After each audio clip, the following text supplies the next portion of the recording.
Good morning students. बेटा आज हम 8th क्लास के लिए फोर्स एंड प्रेशर जो चैप्टर है हमारा उसकी एनसीईआरटी के क्वेश्चंस कंप्लीट करेंगे।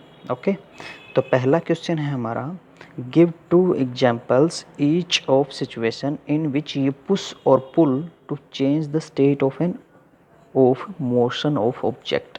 मतलब किसी ऑब्जेक्ट के मोशन की स्टेट को चेंज करने के लिए हम क्या कर रहे हैं कि 2 एग्जांपल बताने हैं डेली लाइफ के। देखो, जब आप क्रिकेट खेलते हो, बॉल आपकी तरफ आती है तो आप बैट से उसको क्या कर देते हो, पुश कर देते हो दूसरी तरफ। तो एक तो एग्जांपल ये हो गया। दूसरा एग्जांपल फुटबॉल है, फुटबॉल रेस्ट में है पहले, तो जैसे ही आपने उसके ऊपर किक की, आपने उसके ऊपर मस्कुलर फोर्स अप्लाई की और वो उसको अप्लाई होने से वो उसकी सिचुएशन क्या होगी, चेंज होगी। वो किस में होगी, मोशन में हो गई बेटा। ठीक है, तो ये 2 एग्जांपल हो गए इसके लिए। नेक्स्ट क्वेश्चन है हमारा, give 2 examples of situations in which applied force cause A change in the shape of an object. मतलब हमें 2 एग्जांपल ऐसे बताने हैं जिसके कारण फोर्स अप्लाई करने से जो ऑब्जेक्ट है उसकी शेप क्या हो जाती है, चेंज हो जाती है। अब जैसे रबर बेल्ट है, अगर हम रबर की बेल्ट को खींचेंगे तो खींचने से क्या हो जाएगा, जो बेल्ट है बढ़ जाएगी। पहले बेल्ट क्या थी, कम थी, फिर बेल्ट क्या हो जाएगी, इंक्रीज। ठीक है ना, तो बेल्ट इंक्रीज बढ़ जाएगी वही बेल्ट रबर बेल्ट को अप्लाई करने से। ठीक है, सेकंड है reshaping clay to make toys.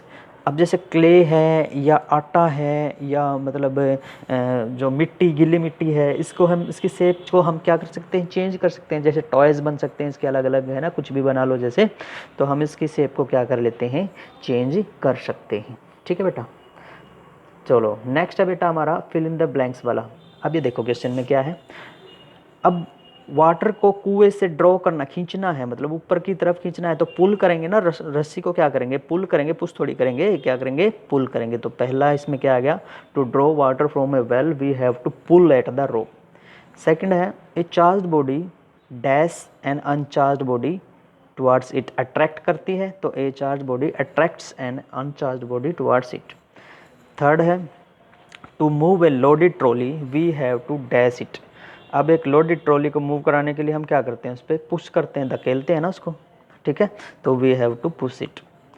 Next है, the north pole of a magnet dash north pole of the another magnet. अब हमें पता है भाई, मैग्नेट में सेम पोल क्या करते हैं, रिपेल करते हैं, और अलग अलग पोल जो हैं, डिफरेंट पोल, वो क्या करते हैं, अट्रैक्ट करते हैं। तो इसमें सेम पोल है बेटा, नॉर्थ पोल और नॉर्थ पोल है ना, तो ये क्या करेंगे, रिपेल करेंगे। ठीक है बेटा, नेक्स्ट है हमारा 4th question, an archer stretches her bow while taking an aim at the target. Target की तरफ एम करते हुए एक बो को स्ट्रेच करता है धनुर्धारी आर्चर, धनुष बाण वाला। ठीक है, सी देन रिलीज द एरो, वो फिर एरो को रिलीज करती है और एरो फिर मूव करना शुरू कर देता है टारगेट की तरफ। तो इस इंफॉर्मेशन के बेस पे हमें ये जो दे रखे हैं, ये गैप्स, ये फिलिंग द ब्लैंक्स भरने हैं बेटा। पहला क्या है, टू स्ट्रेच द बो the Archer apply the force at the cause A change in its. अब ये बताओ, अब जब आर्चर उसके ऊपर फोर्स अप्लाई करता है, किसके ऊपर, बो के ऊपर, तो वो क्या चेंज करता है, उसकी शेप को चेंज करता है बेटा। ठीक है, तो पहला आ गया शेप।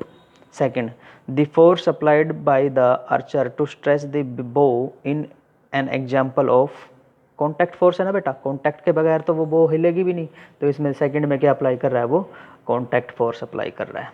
थर्ड है, the type of force responsible for a change in the state of motion of A arrow is an example of, कौन सी फोर्स होगी भाई, मस्कुलर फोर्स होगी ना, जिसके कारण वो चल रहा है। देखो मस्कुलर फोर्स ही तो अप्लाई कर रहे हैं हम, उसको बो को पीछे की तरफ कह रहे हैं, इसमें एरो भी पीछे की तरफ आएगा, तो हम क्या अप्लाई कर रहे हैं, मस्कुलर फोर्स। जैसे ही छोड़ा तो मस्कुलर फोर्स की काइनेटिक एनर्जी में चेंज होगी ना, जैसे जैसे हमने उसके कारण जो पोटेंशियल एनर्जी थी वो काइनेटिक एनर्जी में चेंज होगी, तो मस्कुलर फोर्स अप्लाई कर रहे हैं बेटा इसके लिए। ठीक है, नेक्स्ट है, while the arrow moves towards the target, जब टारगेट की तरफ मूव करता है, the force acting on it are due to dash and the due to dash. अब ये बताओ, जब वो टारगेट की तरफ मूव कर रहा है तो फोर्स उसके ऊपर क्या क्या लगेगी, एक तो ग्रेविटी के वाली लगेगी। अब हमने जैसे इसको छोड़ दिया, छोड़ने से उस पर ग्रेविटी फोर्स लगेगी, ग्रेविटी के कारण लगेगी ना, ग्रेविटी जो अर्थ है अट्रैक्ट करेगी उसको अपनी तरफ, एंड ड्यू टू फ्रिक्शन, और दूसरा किसके कारण लगेगी, फ्रिक्शन के कारण लगेगी बेटा।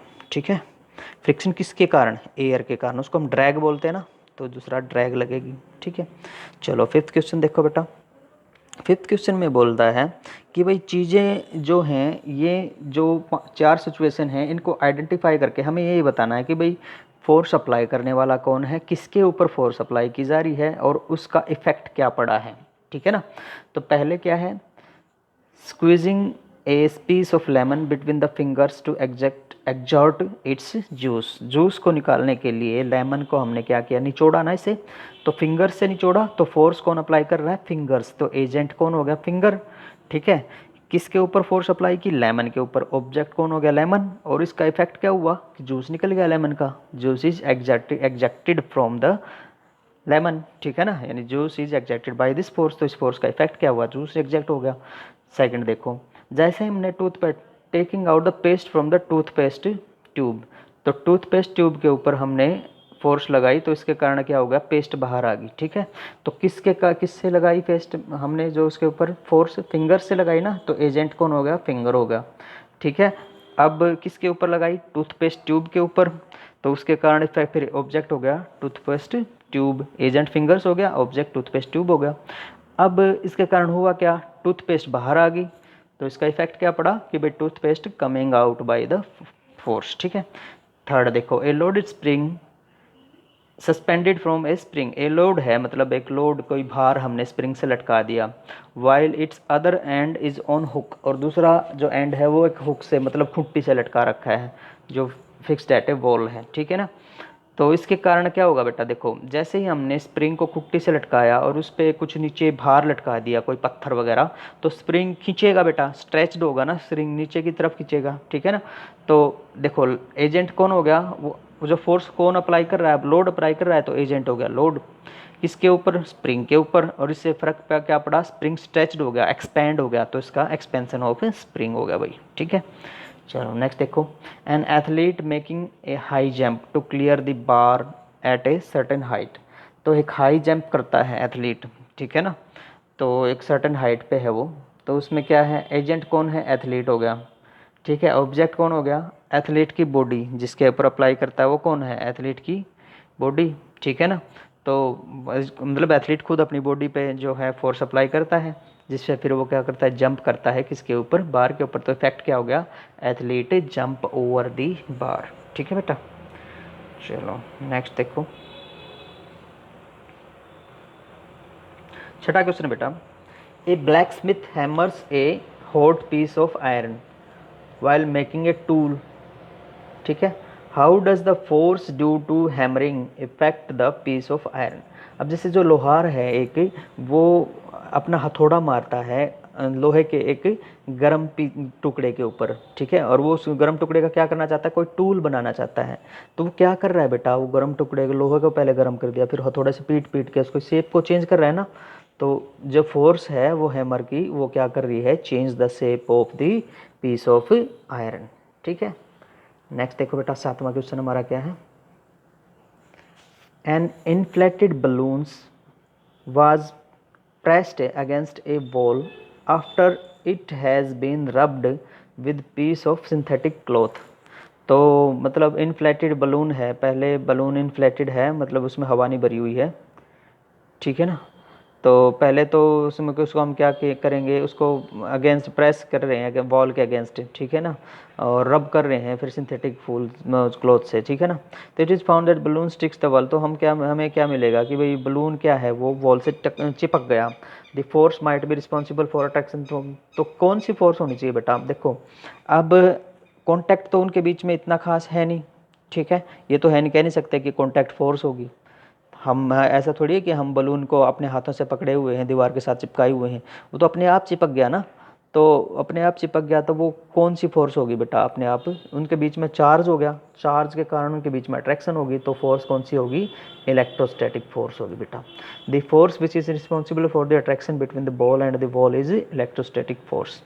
तो जब हमने रब किया सिंथेटिक क्लॉथ से, तो उसमें कुछ चार्ज आ गए।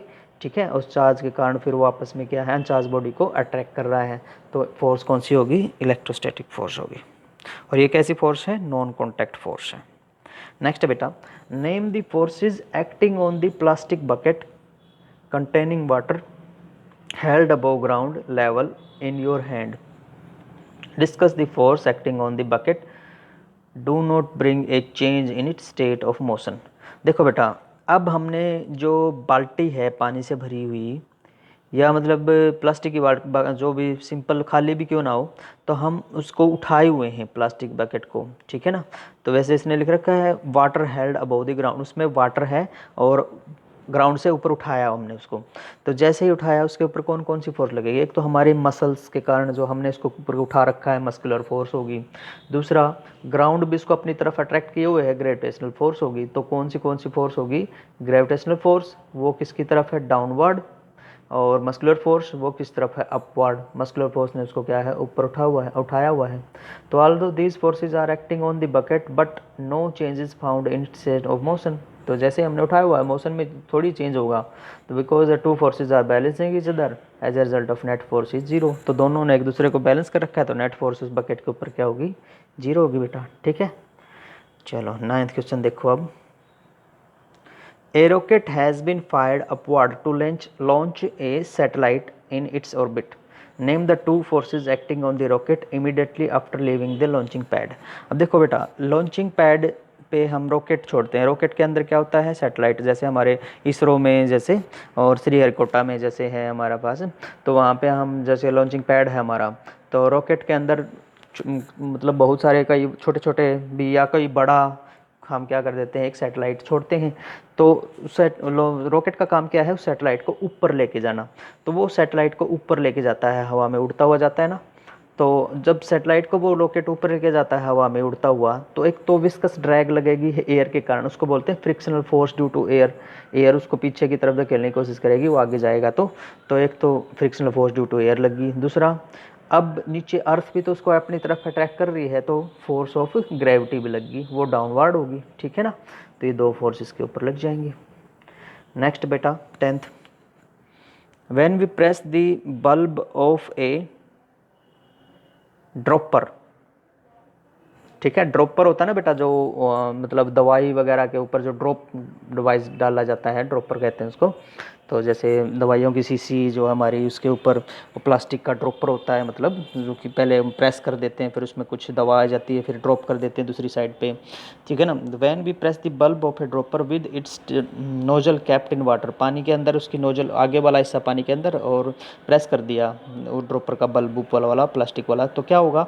पानी इसके ऊपर चढ़ जाएगा ना। तो air in the dropper is seen to escape from the bubble, air तो बाहर निकल जाएगी। तो once we release the pressure on the bulb, water gets fill in it, फिर जैसे ही हमने हटाया तो पानी उसके अंदर आ जाएगा ना, ठीक है ना, उसके अंदर पानी आ जाता है। The rise of water in the dropper is due to, किसके कारण होता है बेटा? ये प्रेशर ऑफ वाटर के कारण होता है, या ग्रेविटी के कारण होता है, या शेप ऑफ रबर बॉल्ब के कारण होता है, एटमॉस्फेरिक प्रेशर? देखो बेटा, पानी का प्रेशर कुछ है ही नहीं, पानी का प्रेशर तो वही है बिल्कुल सेम। हम तो शांत पानी में डाला था, ऐसा तो कुछ है नहीं कि पानी को हम सुए से या मतलब किसी और चीज़ से प्रेशराइज कर रहे हैं। तो खाली सिंपल पानी था, तो पानी का प्रेशर तो हो नहीं सकता। अब ये बताओ, ऊपर जा रहा है तो ऊपर ग्रेविटी, थोड़ी ग्रेविटी तो नीचे की तरफ लगती है, तो ग्रेविटी ऑफ द अर्थ भी नहीं लगेगी। शेप ऑफ रबर बल्ब, अब रबर बल्ब की शेप से इससे क्या लेना देना? शेप तो कुछ भी हो सकती है रबर बल्ब की, तो उसका भी कुछ नहीं है। तो बेटा ये किसके कारण जा रहा है? ये एटमॉस्फेरिक प्रेशर के कारण जा रहा है। तो the rise of the water in the dropper is due to atmospheric pressure बेटा, ठीक है। तो ये हमारे 10 क्वेश्चन थे, वो कंप्लीट हो चुके हैं, या आप अपनी कॉपी पे कर लेना, ठीक है। बाकी आगे हम जैसे ही साउंड वाला चैप्टर ख़त्म होगा तो उसके भी एनसीईआरटी क्वेश्चन कर लेंगे, और फिर उसके बाद में नेक्स्ट चैप्टर हम कर ले देंगे, फिजिक्स का नेक्स्ट चैप्टर कर लेंगे, और बीच बीच में आपके बायोलॉजी के भी चैप्टर्स होते रहेंगे, ठीक है बेटा। तो आज के लिए इतना ही, थैंक यू वेरी मच।